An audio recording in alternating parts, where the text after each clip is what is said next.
ملخص الفكرة عبارة عن شرح سريع ودقيق لما تنوي القيام به. من الجيد دائماً أن تقوم مؤسسة المجتمع المدني بإعداد أفكارها وملخصها للمانحين المحتملين، والملخص الجيد دائماً ما يحتوي على النقاط التالية: مختصر، يعطي معلومات من، أين، متى، ولماذا في فترة قصيرة من الزمن، يدل الملخص على مدى استعدادك. في هذه الوحدة الثالثة، سنناقش كيفية تقديم ملخص أفضل لفكرة البرامج أو المشاريع. ستحتاج أيضاً إلى النظر في دورة المشروع، لأنه عند تحضير الملخص الخاص بك من المهم أن تكون على دراية بما ستفعله. يقال أن الاجتماع الجيد هو الذي تخرج منه بفهم واضح لموضوع الاجتماع، والثقة في المشاركين بأنهم على علم بما كانوا يتحدثون عنه. عند الحديث عن مشروعك، يجب أن تكون واضحاً ودقيقاً. كيف تفعل هذا؟ كن مستعداً. إذا كنت تحاول إقناع إحدى الجهات المانحة بأن هناك مشكلة يجب معالجتها في مجتمعك، تأكد من معرفتك لكل النقاط المتعلقة بهذه المسألة. تأكد من أن التدخلات أو الأنشطة التي تقترحها سيكون لها تأثير على المشكلة، وبوجود خطة لديك لتقييم هذا التأثير. لدى المدير الجيد مقولة تقول: لا تجلب لي المشاكل، بل أحضر لي الحلول. وهذا ما ينبغي على مؤسسات المجتمع المدني فعله. عندما تتواصل مع الجهات المانحة، من السهل تحديد المشاكل والتحدث عنها، لكن ما هو أكثر أهمية من المشكلة هي الحلول لحل المشكلة. عندما تقترح الحلول مثل الأنشطة، تأكد من أنها حلول حقيقية للمشكلة. على سبيل المثال، لن يتم حل أثر التلوث الصحي من خلال حملة توعية فقط. يتطلب الحل قياس التأثير الصحي قبل بدء البرنامج، وتقديم المعلومات، ونقل الأشخاص إلى مرحلة العمل، ومن ثم تقييم تأثير تدخل مؤسستك. ستساعدك استخدام نظرية التغيير في تحديد الحلول الخاصة بك. فنظرية التغيير ببساطة هي عملية تحديد الحلول والتدخل وتوضيح النتيجة. غالباً ما يتم التعبير عنه ب إذا حصل هذا فسيحدث هذا. لذلك إذا قمنا بقياس النتائج الصحية، فسوف نعرف تأثير التلوث. وإذا كنا نعرف مدى المشاكل الصحية المتعلقة بالتلوث، فعندئذ يمكننا إبلاغ الفئات المتأثرة. وإذا قمنا بإبلاغ الفئات المتأثرة، فعندئذ ينبغي أن نرى انخفاضاً في المشاكل الصحية المتعلقة بالتلوث. فالأمر متعلق بقدرتك على شرح مشروعك أو برنامجك حتى تفهم الجهات المانحة ما تتحدث عنه. يجب أن تكون واقعياً بشأن التأثير الذي لدى مؤسستك. يجب أن تكون صادقاً بشأن الجهود التي يمكن اتخاذها للتخفيف من المخاطر. يجب أيضاً أن تكون مخططاتك الزمنية وميزانياتك واقعية، حيث سترفضك الجهات المانحة بسرعة إذا اعتقدت هذه الجهات بأنك تبالغ في تقدير تكاليف القيام بالعمل. وكذلك تصبح مشكوكاً بك إذا لم يكن بإمكانك توضيح القيام بالكثير من الأعمال بمبلغ قليل. نظراً لأنه على الجهات المانحة أن تثبت لإدارتها بأن دعمها له تأثير، يجب أن تكون قادراً على شرح كيفية قياس نتائجك وتحديد تأثير المشاريع والبرامج. ففي نهاية المطاف، تريد الجهات المانحة أيضاً أن يكون لدعمهم عنصر الاستدامة. هناك حكاية تقول: إذا أعطيت رجل جائع سمكة فسوف يأكل ليوم واحد، ولكن إذا علمت رجلاً جائعاً الصيد فسيأكل لبقية حياته. لا توجد معايير محددة لتقديم طلبات التمويل. ستطلب كل جهة مانحة أموراً مختلفة في عملية تقديم الطلب. سيرغب البعض في الحصول على معلومات مالية مفصلة حول مؤسستك، بينما سيطلب البعض الآخر شرحاً تفصيلياً لمشاريع سابقة قمت بها، وسيطلب البعض شرحاً موجزاً للغاية، وهكذا. هناك بعض العناصر الأساسية التي تبحث عنها معظم الجهات المانحة. سيطلب منك المعظم الحصول على تفاصيل المشكلة أو المشكلة كما تفهمها، ومن ثم سيطلبون أن يعرفوا كيف ستعالج هذه المشكلة من خلال برنامجك. سيطلبون منك أيضاً وصف كيف تنوي متابعة وتقييم البرنامج الخاص بك، كما ومعرفة إذا كنت تفهم المخاطر، وإن كان لديك خطط لكيفية التقليل من تأثير تلك المخاطر. وسيريدون معرفة الوقت الذي ستستغرقه منذ بدء التمويل إلى تحضير الأنشطة الخاصة بك، بالإضافة إلى إعداد التقارير وإكمال البرنامج. وأخيراً، سيرغبون في معرفة كم سيكلف تنفيذ البرنامج. ميزانية العرض ليست بالضرورة الميزانية النهائية، لأنه غالبا ما سيتم التفاوض بمجرد اختيارك. نادرا ما يعني ذلك بأنك ستحصل على المزيد.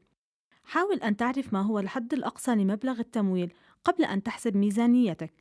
أحيانا يتم ذكر الحد الأقصى بوضوح في طلب تقديم العرض، وأحيانا لن تصرح الجهات المانحة عن سقفها المالي، ولكن إذا تمكنت من معرفة ذلك فسيساعدك هذا على تطوير ميزانية أكثر واقعية. عندما تستجيب مؤسسة مجتمع مدني لنداء تقديم العروض، يعتبر هذا عرضاً جاهزاً، مما يعني بأن الجهة المانحة قد طلبت اقتراحات لعروض. أما العروض التي تقدم بدون دعوة من الجهات المانحة، فهي تلك التي تطورها مؤسسات المجتمع المدني عندما تحدد الحاجة لها ويتم عرضها على الجهة المانحة مباشرة. تقبل بعض الجهات المانحة هذه العروض التي يتم تقديمها دون دعوة، لكن البعض الآخر يرفضها. تشعر العديد من الوكالات الحكومية بالضغط من أجل إنفاق كل الأموال المخصصة لها قبل نهاية سنتها المالية، فتشعر هذه المنظمات بالضغط لأنها قد تحصل على أموال أقل في العام المقبل إذا لم تنفق كل أموال السنة السابقة. ففي نهاية السنة المالية يكون الوقت مناسباً لتتواصل مع السفارات والإدارات الحكومية والوكالات، حيث أنها قد تكون حريصة على إنفاق الأموال قبل نهاية العام. تستخدم معظم البلدان، لا سيما في الاتحاد الأوروبي، السنة التقويمية كسنة مالية، ولكن السنة المالية للحكومة الأمريكية هي من 1 من أكتوبر إلى 30 من سبتمبر. تبدأ المملكة المتحدة وبعض دول الكومنولث الأخرى كندا وأستراليا على سبيل المثال عامها المالي في 1 من إبريل وينتهي في 31 من مارس. إذا كنت تبحث عن تمويل في نهاية العام، تواصل مع السفارات أو الإدارات الحكومية قبل ب3 إلى 4 أشهر من نهاية سنتهم المالية بشأن برامج صغيرة، ولكن تذكر، لأنهم قد يرغبون في إنفاق المال قبل نهاية السنة المالية، فمن المرجح أن يطلبوا منك التحرك بسرعة لتنفيذ البرامج وتقديم الفواتير للجهة المانحة قبل نهاية السنة المالية.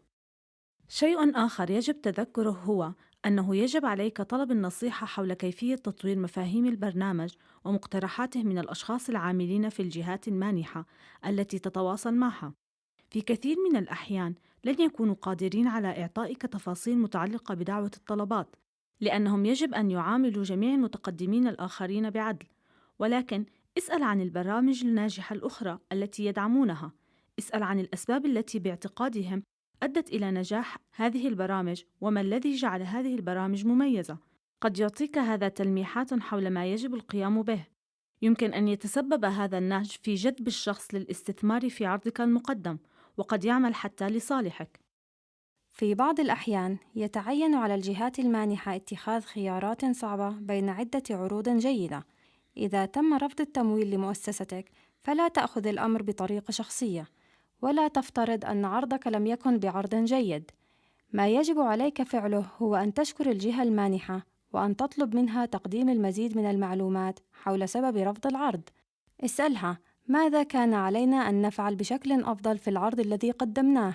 ما الذي أعجبكم في العرض الذي قدمناه؟ فهذا يظهر للجهة المانحة بأنك جاد في عملك وعلى استعداد لاتخاذ النقد البناء. يصبحون أكثر احتراماً لنهج المؤسسة.